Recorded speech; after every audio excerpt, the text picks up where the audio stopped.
Hello and welcome back people. ഇന്ന് നമ്മൾ നോക്കാൻ പോകുന്നത് മാധവൻ പുറച്ചേരി എഴുതിയ ഒരു മലയാളം കവിതയുടെ ഇംഗ്ലീഷ് ട്രാൻസ്ലേഷൻ ആയിട്ടുള്ള പാൻറ്റിംഗ് ആണ്. നിങ്ങൾ ആരെങ്കിലും കല്ലേൻ പൊക്കുടൻ എന്നൊരു പേര് കേട്ടിട്ടുണ്ടോ? കേട്ടിട്ടില്ലെങ്കിൽ ഇനി അങ്ങോട്ട് കേൾക്കാം. ഒരറിയപ്പെടുന്ന എൻവയോൺമെൻറ്റൽ ആക്ടിവിസ്റ്റാണ് കല്ലേൻ പൊക്കുടൻ എന്ന് പറയുന്നത്.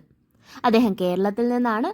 അതുപോലെ തന്നെ കണ്ടൽ കാടുകളുടെ സംരക്ഷണത്തിന് വേണ്ടിയിട്ട് ഒരുപാട് കാര്യങ്ങൾ ചെയ്തിട്ടുള്ള ഒരു വ്യക്തിയാണ് അദ്ദേഹം. അദ്ദേഹത്തിന് ഒരു സമർപ്പണം എന്ന കണക്കെ മാധവൻ പുറച്ചേരി എഴുതിയ ഒരു കവിതയാണ് നമ്മൾ പഠിക്കാൻ പോകുന്നത്. Have not eaten fish, roamed in childhood near the salty backwaters, in the friendship with fishing rod met ചൂറ്റാച്ചി the fresh water fish, brushing the water lilies Kakuman, the slimy fish, feels tickled.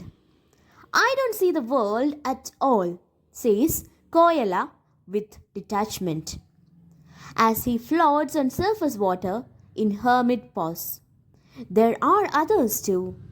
ആദ്യം തന്നെ പറയട്ടെ, ഇതിൻ്റെ original Malayalam കവിത എനിക്ക് കിട്ടിയിട്ടില്ല. അതുകൊണ്ട് തന്നെ ചില മീനുകളുടെ പേര് എങ്ങനെയാണ് പ്രൊനൗൺസ് ചെയ്യേണ്ടത് എന്നുള്ള കാര്യത്തിൽ കുറച്ച് കൺഫ്യൂഷൻസ് ഉണ്ട്.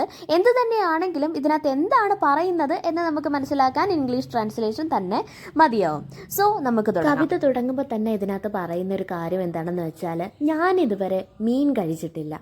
കായൽ തീരത്താണ് ജീവിച്ച് വളർന്നത് എങ്കിൽ കൂടി ഞാനിതുവരെ മീൻ കഴിച്ചിട്ടില്ല. അതിന് പല പല കാരണങ്ങളുണ്ട്. ഞാൻ കുഞ്ഞുനാളിൽ ഒരുപാട് ഫിഷിംഗ് റോഡ് എന്നൊക്കെ പറയുമ്പം, നെറ്റ് ആൻഡ് ഫിഷിംഗ് റോഡ് എന്ന് പറയുമ്പോൾ നമ്മളുടെ മീൻ വലയും അതുപോലെ തന്നെ മീൻ പിടിക്കുന്ന ചൂണ്ടയും അതുമൊക്കെ ആയിട്ട് എനിക്ക് പരിചയമൊക്കെ ഉണ്ട്. ഞാൻ കളിയായിട്ടൊക്കെ പലവട്ടവും ഇതേപോലെ മീൻ പിടിക്കാൻ പോയിട്ടുമുണ്ട്. ആ സമയത്ത് പരിചയപ്പെട്ട ഒരുപാട് ലോക്കലി അവൈലബിൾ ആയിട്ടുള്ള കുറേ മീനുണ്ട്. അതുപോലത്തെ ഒരു മീനാണ് ചൂറ്റാച്ചി എന്ന് പറയുന്നത്. അതുപോലെ ഞാൻ ഈ വലയൊക്കെ ആയിട്ട് ചൂണ്ടയൊക്കെ ഇടാനായിട്ട് കുഞ്ഞുനാളിൽ പോയിക്കൊണ്ടിരുന്ന സമയത്തേ പരിചയപ്പെട്ടതാണ്. അങ്ങനൊരു നല്ല സുഹൃത്ത് ബന്ധമാണ് എനിക്ക് ഈ ചൂറ്റാച്ചി മീനുമായിട്ടൊക്കെ ഉള്ളത്. So the poet is very much aware about the local species, ഫിഷിൻ്റെ പല പല സ്പീഷീസിനെ പറ്റിയിട്ടും ബയോഡൈവേഴ്സിറ്റിനെ പറ്റിയിട്ടും നല്ല രീതിക്കുള്ള അറിവുള്ള ഒരു വ്യക്തിയാണ് കവി. അതുപോലെ തന്നെ ലോക്കലി അവൈലബിൾ ആയിട്ടുള്ള മറ്റൊരു മീനാണ് കാക്കുമൻ എന്ന് പറയുന്നത്.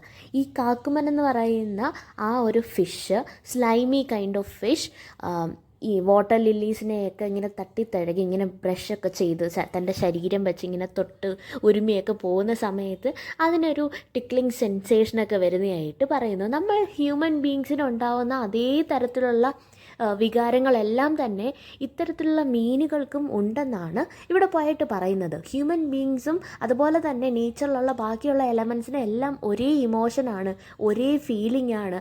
അങ്ങനെ ഒരു കണക്ഷനാണ് കവി ഇവിടെ നമുക്ക് മുന്നിലേക്ക് പ്രസൻറ്റ് ചെയ്യുന്നത്. അക്വാട്ടിക് ലൈഫ് എങ്ങനെയാണ്, ഫിഷ് എന്ന് പറയുന്നത് അതിൻ്റെ ഒരു ഭാഗമായി മാറുന്നത് എങ്ങനെയാണ്, എത്ര ബ്യൂട്ടിഫുള്ളാണ് അതിൻ്റെ ജീവിതം എന്നുള്ള കാര്യങ്ങളൊക്കെ ആദ്യം തന്നെ നമുക്ക് മുന്നിൽ ഇങ്ങനെ പ്രസൻറ്റ് ചെയ്ത് തരുന്നതിലൂടെ എന്താണ് പോയിട്ട് ഉദ്ദേശിക്കുന്നതെന്ന് വെച്ചാൽ, ഇത് വായിക്കുന്ന റീഡേഴ്സ് അല്ലെങ്കിൽ ഇത് എങ്ങോട്ടാണോ ഓഡിയൻസ് ആരാണോ ആ ഓഡിയൻസിലേക്ക് എത്തിക്കുക. നമ്മളെപ്പോലെ തന്നെ നേച്ചറിൻ്റെ ഒരു ഇമ്പോർട്ടൻ്റ് ആയിട്ടുള്ള ഒരു എലമെൻറ്റ് തന്നെയാണ് ഈ ഫിഷ് എന്ന് പറയുന്നത്. അപ്പം അതിനെ അങ്ങനെ തന്നെ കാണണം എന്നാണ് നമ്മൾക്ക് മുന്നിലേക്ക് പോയിട്ട് വെക്കുന്ന ഒരു സജഷൻ. ഇനി അടുത്തതായിട്ട് പറഞ്ഞത് കോയല എന്ന് പറയുന്ന ഫിഷിനെ പറ്റിയിട്ടാണ്. Which is totally disconnected from the chaos of human world.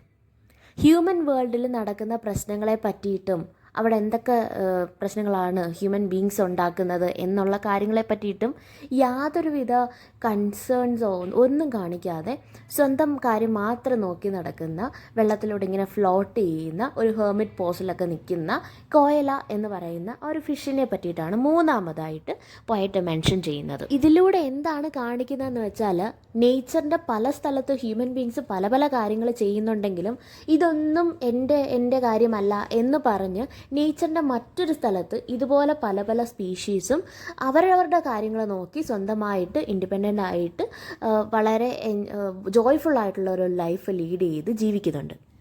Ordinary ones like ഈറ്റ ആൻഡ് മുള്ളൻ. This rejected world is indeed large. This space is made wet with tears. The tears running dens turned the soil salty. When Pakkudan talks, Kandal nods its head. The scars of labor have erased the lines on the palm. So many mud hillocks have been made to cultivate the land. ഇവിടെ എന്താണ് പറയുന്നതെന്ന് വെച്ചാൽ ചൂറ്റാച്ചി, കാക്കുമ്മൻ, കോയല മാത്രമല്ല ഈറ്റ, മുള്ളൻ, അങ്ങനെ ഒരുപാട് locally available ആയിട്ടുള്ള സ്പീഷീസും കാര്യങ്ങളും എല്ലാം ഉണ്ട്. ഇതിനെ പറ്റിയിട്ടെല്ലാം സംസാരിക്കാനായിട്ട് നമ്മുടെ പോയിന്റിനറിയാം. പക്ഷേ പ്രശ്നം ഇതല്ല. ഇത്തരത്തിലുള്ള മീനുകളെയും അതിൻ്റെയൊക്കെ പേരും എല്ലാം ബാക്കി എല്ലാവരും മറന്നുപോയി. അതിനെ ആരും തന്നെ ഓർക്കുന്നില്ല. അതിനെ ഇഗ്നോർ ചെയ്ത് വിടുകയാണ് നമ്മളെല്ലാവരും ചെയ്തിട്ടുള്ളത്. Which means they belong to a world that is rejected by all the people out there. ചുറ്റുമുള്ള എല്ലാ മനുഷ്യരാലും ഇഗ്നോർ ചെയ്യപ്പെട്ട, റിജക്റ്റ് ചെയ്യപ്പെട്ട ഒരു വേൾഡിലെ ഇൻഹാബിറ്റൻസ് ആണ് ഇത്തരത്തിലുള്ള ലോക്കൽ സ്പീഷീസ്. നമ്മുടെ ചുറ്റുപാടുമുള്ള ഒരുപാട് കാര്യങ്ങൾ ഓൺ എ ഡെയിലി ബേസിസ് ഇങ്ങനെ ഡെവലപ്പ് ആയിക്കൊണ്ടേയിരിക്കുവാണ്. ഇതിൻ്റെ റിസൾട്ടായിട്ട് ചില സ്ഥലങ്ങൾ അല്ലെങ്കിൽ ചില ആളുകൾ മാർജിനലൈസ്ഡ് ആയി പോകുന്നു. അത്തരത്തിൽ മാർജിനലൈസ് ആകപ്പെട്ട ഒരു വിഭാഗത്തിനെ പ്രതിനിധീകരിച്ചാണ് ഈ ഫിഷിനെ നമുക്ക് മുന്നിലേക്ക് പോയിറ്റ്സ് കാണിച്ചു തരുന്നത്. ഈ ഡെവലപ്മെൻറ്റിൻ്റെ റിസൾട്ടായിട്ട് മാർജിനലൈസ് ചെയ്യപ്പെടുക മാത്രമല്ല, അവരുടെ എക്കോസിസ്റ്റം അല്ലെങ്കിൽ അവർ ജീവിച്ചിരിക്കുന്ന എൻവയോൺമെൻറ്റ് മൊത്തത്തിൽ നശിപ്പിക്കപ്പെടുക എന്ന് പറയുന്ന ഒരു പ്രോസസ്സും കൂടെ അതിനിടയിലൂടെ നടക്കുന്നുണ്ട്. പിന്നീട് പോയിട്ട് പറയുന്നൊരു കാര്യമുണ്ട്, ഈ സ്പേസ് നനഞ്ഞ് കുതിർന്നിരിക്കുവാണ് ആൾക്കാരുടെ കണ്ണീര് കാരണം. എന്ത് തരത്തിലുള്ള കണ്ണീരാണെന്ന് നമുക്കറിയത്തില്ല. എന്തൊക്കെയോ പ്രശ്നങ്ങൾ അവിടെ ഉണ്ട്. ആ കണ്ണീര് കാരണം ആ സ്പേസ് മൊത്തത്തിൽ വെറ്റായി മാറിയിരിക്കുകയാണ്. അതുപോലെ തന്നെ അതിൻ്റെ ആഫ്റ്റർ എഫക്റ്റ് ആയിട്ട് അതിൻ്റെ സോയിലിനൊക്കെ ഒരു സോൾട്ട് കൈൻഡ് ഓഫ് ടേസ്റ്റായി മാറിയിരിക്കുകയാണ്. ഇക്കോളജിക്കൽ ഇംബാലൻസിനെയാണ് അവിടെ കാണിക്കുന്നത്. ഡെവലപ്മെൻറ്റൽ പ്രോസസ്സിങ്ങിനെ കാര്യങ്ങൾ നടന്നുകൊണ്ടിരിക്കുകയാണ്. അതിൻ്റെ ഇടയ്ക്ക് തന്നെ പൊല്യൂഷനും കാര്യങ്ങളും ഒക്കെ നടന്ന് നേച്ചർ മൊത്തത്തിൽ തകർന്നുകൊണ്ടിരിക്കുകയാണ്. സോയിലിൽ ഉപ്പിൻ്റെ കോണ്ടന്റ് കൂടുന്നു എന്ന് പറയുന്നത് റൈസിങ് സീ ലെവലിനെയും കാണിക്കുന്നതായിരിക്കാം. ഇതെല്ലാം മാൻഗ്രോവ് ഫോറസ്റ്റിനെ, അതായത് കണ്ടൽ കാടുകളുടെ നിലനിൽപ്പിനെതിരായിട്ട് മാറുന്ന കുറച്ച് പ്രതിഭാസങ്ങളാണ്. ഇവിടെയാണ് കല്ലേൻ പൊക്കൂടൻ എന്ന് പറയുന്ന പരിസ്ഥിതി പ്രവർത്തകൻ, അദ്ദേഹം കണ്ടൽ കാടുകൾക്ക് അതിൻ്റെ സംരക്ഷണത്തിന് വേണ്ടിയിട്ട് പ്രയത്നിച്ച ഒരു വ്യക്തിയാണ്. അവിടെയാണ് അദ്ദേഹത്തിൻ്റെ പ്രസക്തി നമുക്ക് അറിയാൻ പോകുന്നത്. അദ്ദേഹം ഓരോ വട്ടം കണ്ടൽ കാടുകളെ പറ്റിയിട്ടും അതിനെ സംരക്ഷിക്കേണ്ട ആവശ്യകതയെ പറ്റിയിട്ട് പറയുമ്പോഴും ഓരോ വട്ടവും ഇത്തരത്തിലുള്ള കണ്ടൽ കാടുകൾ അത് കേട്ട് തല ഉലുക്കുന്നുണ്ടായിരുന്നു. യെസ്, ഹീസ് റൈറ്റ് എന്നുള്ള രീതിയിൽ തല ഉലുക്കുന്നുണ്ടായിരുന്നു. അതെ, ഞങ്ങളെ സംരക്ഷിക്കേണ്ടത് വളരെയധികം അത്യാവശ്യമായിട്ടുള്ളൊരു കാര്യമാണെന്ന് എഗ്രി ചെയ്യുന്ന രീതിയിൽ തല ഉലുക്കുന്നുണ്ടായിരുന്നു. ദാറ്റ് മീൻസ് നേച്ചറിനെ പ്രൊട്ടക്റ്റ് ചെയ്യാനായിട്ട് ആരൊക്കെ നിൽക്കുന്നോ അവരെ സപ്പോർട്ട് ചെയ്യാനായിട്ട്, അവർ പറയുന്നത് ശരിയാണ് എന്ന് കാണിക്കാനായിട്ട് നേച്ചറും അവരുടെ കൂടെ തന്നെ എപ്പോഴും ഉണ്ടായിരുന്നു. അടുത്തതായിട്ട് പറയുന്ന ഒരു കാര്യം എന്താണെന്ന് വെച്ചാൽ, ചെറിയ കുന്നുകളും മറ്റും ഹില്ലക്സ്, ചെറിയ കുന്നുകളൊക്കെ ഇടിച്ച് നിരത്തി അവിടെ കൾട്ടിവേഷനൊക്കെ സ്റ്റാർട്ട് ചെയ്യുന്ന, വളരെ കഷ്ടപ്പെട്ടിട്ട് തന്നെ ആയിരിക്കും ഇവർ കാര്യങ്ങളൊക്കെ ചെയ്യുന്നത്. അത് അവരുടെ കയ്യിലെ തഴമ്പിച്ച് അവരുടെ കയ്യിലെ രേഖകൾ വരെ മായുന്ന തരത്തിൽ അത്രയ്ക്ക് ഹാർഡ് വർക്ക് ചെയ്തിട്ടായിരിക്കും അവർ ഇതെല്ലാം കൃഷിഭൂമിയാക്കിയിട്ട് മാറ്റുന്നത്. ഈ കൃഷിഭൂമിയാക്കിയാണ് മാറ്റുന്നത് എങ്കിൽ കൂടി മൊത്തത്തിലുള്ള എക്കോസിസ്റ്റത്തിനെ ബാധിക്കുന്ന രീതിയിലാവും ഇത് അവസാനം എത്തി നിൽക്കുന്നത്. Birds have flown away with so many seeds. A dark continent itself is here. Having seen the interior of the house, I and the poet, never lacking in dreams, I pant in the cracked salt marshes. You open the pages of the Bible. I try to put the words together and read. How many have been uprooted so that painted cages be built in the new world. They have no names. Orphans they are. നിങ്ങളിതുപോലെ നേച്ചറിനെ destruct ചെയ്തുകൊണ്ടേയിരിക്കുകയാണെങ്കിൽ എന്താണ് നടക്കാൻ പോകുന്നതെന്ന് വെച്ചാൽ, നിങ്ങൾ നോക്കൂ, birds എല്ലാം ഇതുപോലുള്ള സീഡ്സും കൊണ്ട് മറ്റെങ്ങോട്ടോ പറന്നുപോയി. ഇവിടെ കിളിക്കാനുള്ള ചെടികളും മറ്റുമാണ് മറ്റെങ്ങോ കിളിക്കുന്നത്. അപ്പം നിങ്ങൾ ഓരോ പ്രവർത്തികൾ ഇങ്ങനെ ചെയ്യുന്നിടത്തോളം കാലം ഇതുപോലെയുള്ള ഇവിടെ കിളിക്കേണ്ട എന്തൊക്കെയാണോ, ഇവിടെ നമുക്ക് കിട്ടേണ്ട എന്തൊക്കെയാണോ അത് മറ്റെങ്ങോട്ടോ മാറിപ്പോയിക്കൊണ്ടിരിക്കുകയാണ്. അതിന് സ്യൂട്ടബിളായിട്ട്, അതിന് കിളിക്കാനായിട്ടുള്ള അല്ലെങ്കിൽ അതിന് വളരാനായിട്ടുള്ള സ്യൂട്ടബിളായിട്ടുള്ള എവിടെയാണോ എൻവയോൺമെൻറ്റ് കിട്ടുന്നത്, അല്ലെങ്കിൽ കാര്യങ്ങളെല്ലാം കണ്ടീഷൻസ് എല്ലാം കിട്ടുന്നത്, അങ്ങോട്ടേക്ക് ഇത്തരത്തിലുള്ള സാധനങ്ങൾ പോകത്തുള്ളൂ. നേച്ചറിൻ്റെ പല പല എലമെൻറ്റ്സ്, ഇപ്പോൾ കിളികളാണെങ്കിലും ഈ സീഡ്സ് ആണെങ്കിലും എല്ലാം അങ്ങോട്ടേക്ക് മാത്രമായിട്ട് മാറിപ്പോയിക്കൊണ്ടിരിക്കുകയാണ്. എന്താണ് ഏതാണ് എന്നൊന്നും ഐഡൻറ്റിഫൈ ചെയ്യുന്നതിന് മുൻപേ തന്നെ നശിച്ചു പോകുന്ന തരത്തിലുള്ള ഒരു ഡാർക്ക് കോണ്ടിനെൻ്റ് തന്നെയാണ്, ഒരു ഡാർക്ക് കോണ്ടിനെൻ്റ് ആയിട്ട് തന്നെ മാറിക്കൊണ്ടിരിക്കുകയാണ്. Haven't seen the interior of the house. Modern വേൾഡിലുള്ള ഡെവലപ്മെൻറ്റ്സും കാര്യങ്ങളുമൊക്കെ എന്തൊക്കെയാണെന്നോ ഞാൻ അതിനകത്തൊരു പാർട്ടല്ല എന്നാണ് പോയിട്ട് പറയുന്നത്. ഇതിനെ പറ്റിയിട്ടൊന്നും എനിക്കറിയത്തില്ല.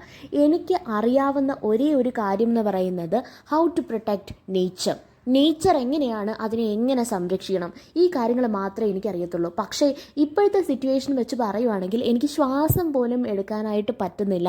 ഞാൻ വളരെയധികം കിതച്ച് ഇവിടെ നിൽക്കുകയാണ്. ഞാൻ മാത്രമല്ല, നേച്ചറും. എനിക്ക് മനസ്സിലാകുന്ന ഒരേ ഒരു കാര്യം എന്ന് പറയുന്നത് അത് നേച്ചർ മാത്രമാണ്. മോഡേൺ വേൾഡും ഞാനും രണ്ട് എക്സ്ട്രീംസ് ആയിട്ട് മാറിക്കൊണ്ടിരിക്കുകയാണ്. ഞങ്ങൾ തമ്മിൽ യാതൊരുവിധ കണക്ഷനുമില്ല.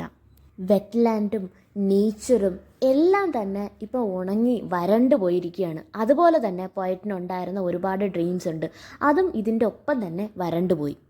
ഇവിടെ പോയിട്ട് ബൈബിളിനെ പറ്റിയിട്ടും മെൻഷൻ ചെയ്യുന്നുണ്ട്.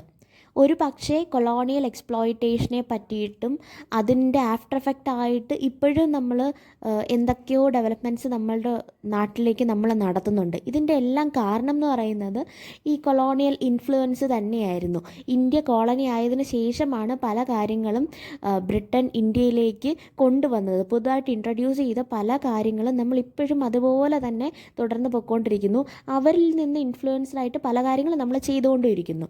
അപ്പം അതൊക്കെ കൊണ്ടായിരിക്കണം ചിലപ്പം നേച്ചറിനെ പറ്റിയിട്ട് വളരെയധികം അവെയറായിട്ട് ഉണ്ടായിരുന്ന ഒരു ജനറേഷനിൽ നിന്നും ഇപ്പം വെസ്റ്റേണൈസേഷൻ, ഇൻഡസ്ട്രിയലൈസേഷൻ എന്നുള്ള നിലയിലേക്ക് മാറിക്കൊണ്ടിരിക്കുന്നത് നമ്മൾ.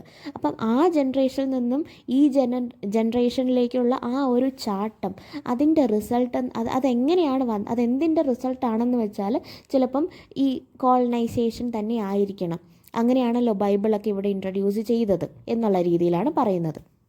നേച്ചറിൻ്റെ ഭാഗമായിട്ട് ഇവിടെ ഉണ്ടായിരുന്ന എത്രത്തോളം കാര്യങ്ങൾ അപ്രൂട്ട് ചെയ്തിട്ടായിരിക്കണം ഇവിടെ ഇത്തരത്തിലുള്ള പെയിൻറ്റഡ് കേജസ്, ചിലപ്പം മോഡേൺ ബിൽഡിങ്ങിനെ ആയിരിക്കണം പറയുന്നത്. ഇത്തരത്തിലുള്ള പെയിൻറ്റഡ് കേജസ് ഇവിടെ എസ്റ്റാബ്ലിഷ് ചെയ്യാനായിട്ട് അല്ലെങ്കിൽ കൺസ്ട്രക്റ്റ് ചെയ്യാനായിട്ട് എത്രത്തോളം നേച്ചറിൻ്റെ എലമെൻസിനെ ആയിരിക്കണം നിങ്ങൾ എടുത്ത് കളഞ്ഞിട്ടുണ്ടാവുക. അതിനെ പറ്റിയിട്ടും കൂടെ നിങ്ങളൊന്ന് ആലോചിച്ച് നോക്കൂ. ഇതെല്ലാം കാരണമാണ് എൻ്റെ ഡ്രീമും അതുപോലെ തന്നെ ഇത്തരത്തിലുള്ള വെറ്റ്ലാൻഡും എല്ലാം കരിഞ്ഞുണങ്ങിപ്പോയത്. നിങ്ങളെല്ലാം ഇത്തരത്തിലുള്ള ഡെവലപ്മെൻറ്റിനെയും ഇൻഡസ്ട്രിയലൈസേഷനെയും urbanization എല്ലാം പുകഴ്ത്തിക്കൊണ്ടിരുന്നോളൂ. പക്ഷേ നേച്ചറിൻ്റെ ചിൽഡ്രൻ ആയിട്ടുള്ള ഇത്തരത്തിലുള്ള കുഞ്ഞു കുഞ്ഞു മീനുകളും റിവർ പ്ലാന്റ്സ് ഇതെല്ലാം ഇതിനെ എല്ലാത്തിനെയും ഇഗ്നോർ ചെയ്ത് കളയുവാണ് ഇപ്പോഴത്തെ കണ്ടീഷനിൽ നടന്നുകൊണ്ടിരിക്കുന്നത്. ഇവരെല്ലാം ഓർഫൻസ് ആയിട്ട് മാറിക്കൊണ്ടിരിക്കുകയാണ്. The ones choked with words unsaid, the giant leaps crash down. The size of anonymous lives, the marshy lands covered by soil, will be gritting underneath like leeches.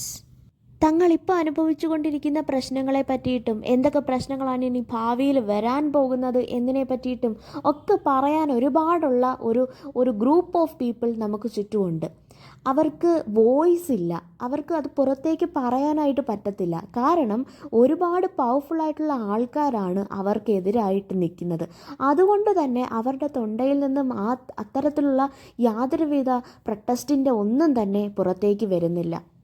Development കാര്യം പറയുകയാണെങ്കിൽ വളരെ വലിയൊരു രീതിയിലുള്ള കുതിച്ചുചാട്ടം തന്നെയാണ് നമ്മളിപ്പം ആ കുതിച്ചുചാട്ടത്തിലാണ് നമ്മളിപ്പോൾ ജീവിക്കുന്നത്. ഇൻഡസ്ട്രിയലൈസേഷൻ, urbanization എല്ലാ കാര്യം കൊണ്ടും നമുക്ക് ചുറ്റും എല്ലാം ഡെവലപ്മെൻറ്റാണ് നടക്കുന്നത്. പക്ഷേ ഇതിൽ അഫക്റ്റഡ് ആയിട്ട് വോയിസ് ഇല്ലാണ്ടായി പോകുന്ന ഒരുപാട് ആൾക്കാരുണ്ട്. ലൈക്ക് നേച്ചറിൻ്റെ പല പല എലമെൻറ്റ്സ് ഉണ്ട്. ബേർഡ്സ് ഉണ്ട്, ട്രീസ് ഉണ്ട്, പ്ലാന്റ്സ് ഉണ്ട്, ഇതുപോലെ കുഞ്ഞു കുഞ്ഞു ഫിഷ് ഉണ്ട്. ഇത്തരത്തിലുള്ള ഇവർക്കൊന്നും ഇതിനെതിരെ തിരികെ പറയാനായിട്ട് പോലും പറ്റാത്ത രീതിയിലാണ് ഓരോരോ കാര്യങ്ങൾ ഇങ്ങനെ സംഭവിച്ചുകൊണ്ടിരിക്കുന്നത്. അവർക്ക് വേണ്ടി സംസാരിക്കാനായിട്ടുള്ള കുറച്ച് മനുഷ്യർ മാത്രം അല്ലാണ്ട് വേറെ ആരും തന്നെ ഇല്ല. ഇത് ജസ്റ്റ് ഒരു മീനിനെ പറ്റിയിട്ടോ അല്ലെങ്കിൽ ബേർഡിനെ പറ്റിയിട്ടോ പ്ലാന്റ്സിനെ പറ്റിയിട്ടോ മാത്രമല്ല, മാർജിനലൈസ്ഡ് ആയിട്ടുള്ള ഒരു കമ്മ്യൂണിറ്റി തന്നെ ഉണ്ട്. ബാക്കിയുള്ള ഹ്യൂമൻ ബീങ്സിനിടയിലുള്ള കമ്മ്യൂണിറ്റി തന്നെ ഉണ്ട്. ഇവരെ എല്ലാം തടഞ്ഞു നിർത്തുന്നത്, പ്രൊട്ടസ്റ്റ് ചെയ്യാതെ അവരെ തടഞ്ഞു നിർത്തുന്നത് ഇതുപോലുള്ള വളരെ പവർഫുൾ ആയിട്ടുള്ള ആൾക്കാർ തന്നെയാണ്. ഈ വെറ്റ്ലാൻഡിനെ നിങ്ങൾക്ക് വേണമെങ്കിൽ മണ്ണിട്ടൊക്കെ മൂടി വെക്കാൻ പറ്റുമായിരിക്കും, പക്ഷേ അത് ഒരു കാരണവശാലും മരിച്ചു പോകത്തില്ല എന്ന് നിങ്ങൾ മനസ്സിൽ വെച്ചേക്കണം. അതവിടെ തന്നെ കാണും.